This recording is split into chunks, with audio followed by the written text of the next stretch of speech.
अस्सलाम वालेकुम नाज़रीन, welcome to the channel we care your health में, क्योंकि हिकमत तो खिदमत है। जी जनाब, आज हम गुफ्तगू करने लगे हैं बेहतरीन सालन का, जो दुनिया और आखिरत का बेहतरीन सालन है। और जनाब दुनिया में भी और जन्नत में भी खानों के सरदार का लक़ब उसको मिल गया हुआ है। और जनाब आपको ये भी बताऊं कि आप सल्लल्लाहु अलैहि वसल्लम को कौन से हिस्से का जो है गोश्त पसंद था, और अगर सालन जल जाए, सालन में महक आ जाए, गोश्त की महक ख़त्म करनी है, कलेजी की महक ख़त्म करनी है, कलेजी को कितनी देर पकाना है, मक्खियों से गोश्त को बचाना है, मैदे की इस्लाह करनी है, प्यास ज़्यादा ना लगे, गोश्त ज़्यादा खाएं, तो ये सारा कुछ इस वीडियो के अंदर बताऊंगा। अगर आप जानना चाहते हैं तो इस वीडियो को पूरा देखिएगा। जी जनाब, आज हम गुफ्तगू करने लगे हैं गोश्त के मुतल्लिक।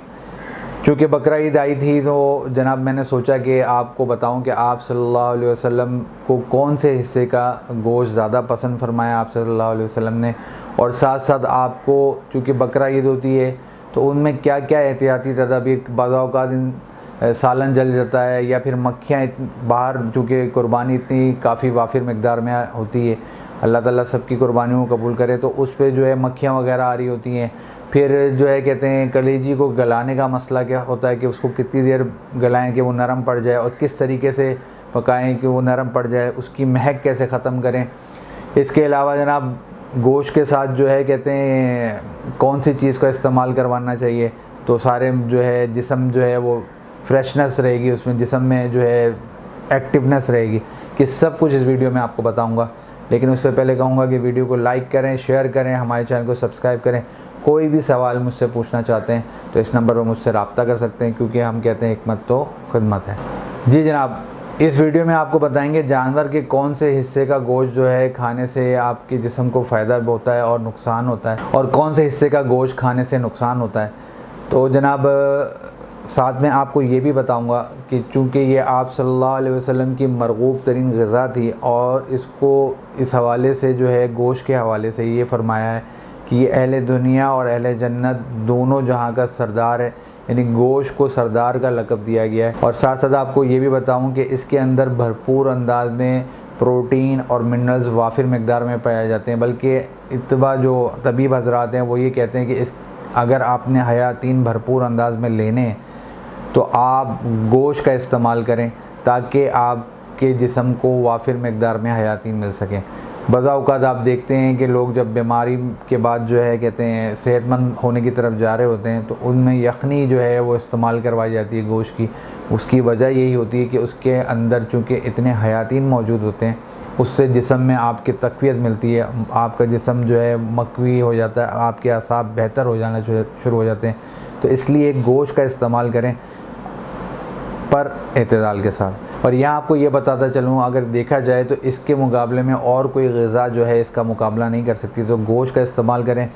पर आप सल्लल्लाहु अलैहि वसल्लम को कौन कौन से हिस्से का गोश्त ज़्यादा पसंद था, तो मैंने कहा आपको ये बता दूँ कि आप सल्लल्लाहु अलैहि वसल्लम को कौन सा हिस्से का गोश्त जो है महबूब था, कौन सा हिस्से का गोश्त जो है वो आप सल्लल्लाहु अलैहि वसल्लम ने कहा कि ये पाकीज़ा गोश्त है, और कौन सा हिस्सा जो है उसको आप सल्लल्लाहु अलैहि वसल्लम ने खैर का गोश्त कहा है। जी जनाब, बकरे की दस्ती जो है वो आप सल्लल्लाहु अलैहि वसल्लम को बहुत ज़्यादा पसंद थी, और आप सल्लल्लाहु अलैहि वसल्लम ने मदीने में एक मौके पर जो है जुम्मे की नमाज़ के बाद जो है बैठकर वहाँ पे तनावुल भी फरमाई थी, और दस्ती का गोश्त सरकार सल्लल्लाहु अलैहि वसल्लम को पेश किया गया था, और जो है कहते हैं आप सल्लल्लाहु अलैहि वसल्लम ने दस्ती का गोश्त जो है नोश फरमाया था। ये इब्ने माजा और तरमीज़ी की रिवायत है। आप अगर जानना चाहते हैं तो देख लीजिएगा, मैंने हवाला इसलिए दे दिया है ताकि आपको पता चल जाए कि ये कौन सी किताब से। वैसे तिब्बे नबी से मैंने ये हवाला लिया है, लेकिन किताबों का नाम भी मैंने आपको बता दिया। इसके अलावा जनाब आप सल्लल्लाहु अलैहि वसल्लम ने गर्दन के गोश्त को खैर का बाइस कहा है। तो गर्दन का जो गोश्त होता है आमतौर पर लोग पता नहीं मुझे पसंद करते हैं कि नहीं करते, लेकिन उसमें खैर है। तो जिसने अपने नसीब में खैर हासिल करनी है, आप सल्लल्लाहु अलैहि वसल्लम ने जैसे फरमाया, तो गर्दन का गोश्त खाएं ताकि खैर का बाइस हो और बहुत सारी बीमारियों से अपने आप को महफूज रखें। शाने का गोश्त जो है उसको आप सल्लल्लाहु अलैहि वसल्लम ने महबूब गोश्त का है, पसंद का फरमाया है, महबूब फरमाया है। तो शाने का अगर गोश्त अगर आप खाते हैं तो बहुत अच्छी बात है, क्योंकि आप सल्लल्लाहु अलैहि वसल्लम ने भी महबूब फरमाया है। आपके लिए भी जो है ये आप एक तरीके से आप सुन्नत अदा कर रहे हैं।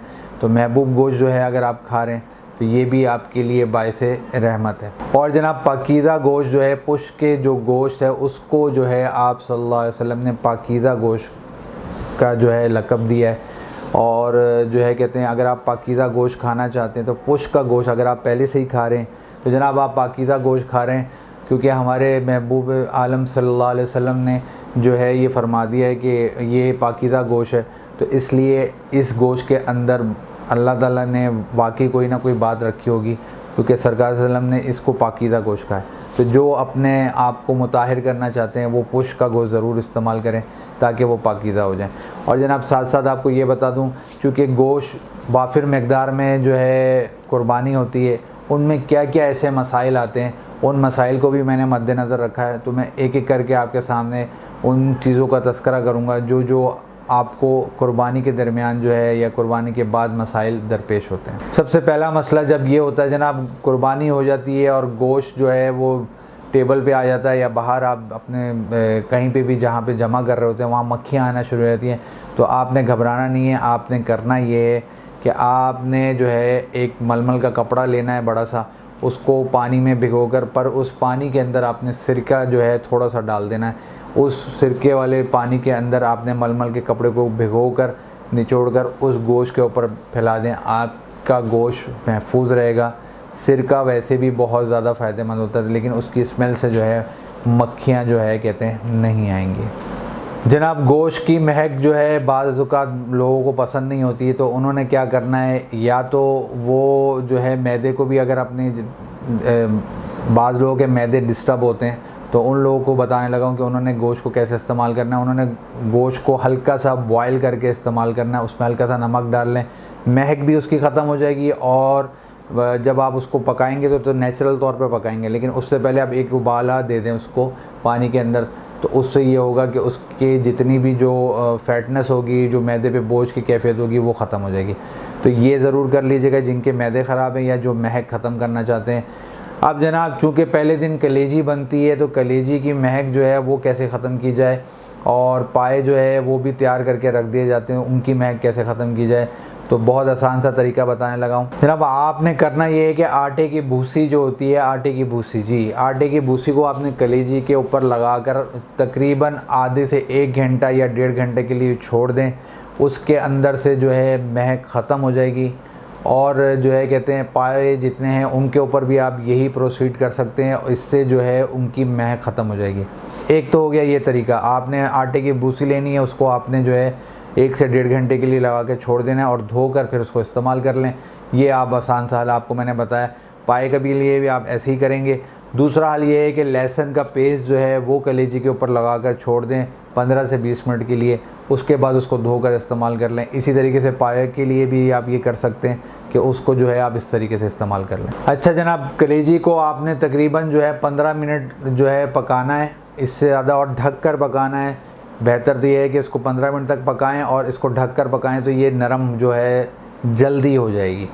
तो कलेजी की अगर नरम चाहते हैं कि भाई कलेजी नरम हो जाए, तो एक तो 15 मिनट पकाएं और ढक कर पकाएं ताकि ये जल्दी नरम पड़ जाए। गोश्त खाते हुए जनाब चूँकि चर्बी का जो है बिल्कुल कसाई ख्याल नहीं रखते, तो दिल के जितने मरीज़ हैं वो चर्बी जो है हटाकर ज़रूर इस्तेमाल करें ताकि जो है वो अपने आप को सेहतमंद और तंदुरुस्त रखें। अब जनाब बज़ाओ का चूँकि कामों में इतने ज़्यादा बिज़ी होते हैं, तो सालन का ध्यान नहीं रहा और सालन जल गया, तो परेशान होना नहीं है, घबराना नहीं है। आपने सबसे पहले आपने उस पतीली से सालन को दूसरी पतीली में कन्वर्ट करना है, जो जल गया हुआ जिस पतीली में सालन, उसके बाद उसमें दूध का शामिल कर लें। तो इससे जो है जो सालन जला हुए की महक होगी वो ख़त्म हो जाएगी और जो जायका हो जाएगा वो भी नॉर्मल हो जाएगा। तो जो माएँ या जो बहनें परेशान हो जाती हैं कि सालन जल गया अब क्या करें, वो बिल्कुल घबराएं नहीं। वो सालन को दूसरी पतीली में शिफ्ट करके उसमें दूध मिला दें ताकि जो है वो महक भी ख़त्म हो जाए जो जलने की वजह से आ रही है, और जो उसका जायका ख़राब हो गया वो भी बेहतर हो जाएगा। उसके बाद उसको एक जोश दे दें, तो इससे ये होगा कि आपका सालन जो है वो बच जाएगा। अब जनाब ये भी बता दूं आपको कि कबाब अगर आप खाएं तो कबाब हमेशा बोटी के बनाकर खाएं, कीमे के बनाकर मत खाएं, क्योंकि कीमे के वो मज़ा नहीं देते और हमेशा अच्छे जो बनते हैं वो कबाब बोटी के बनते हैं। इसलिए जब भी आप कबाब बनाएं तो बोटी के ज़रूर बनाएं और ख़ुद भी खाएं और हमें भी भिजवाएं।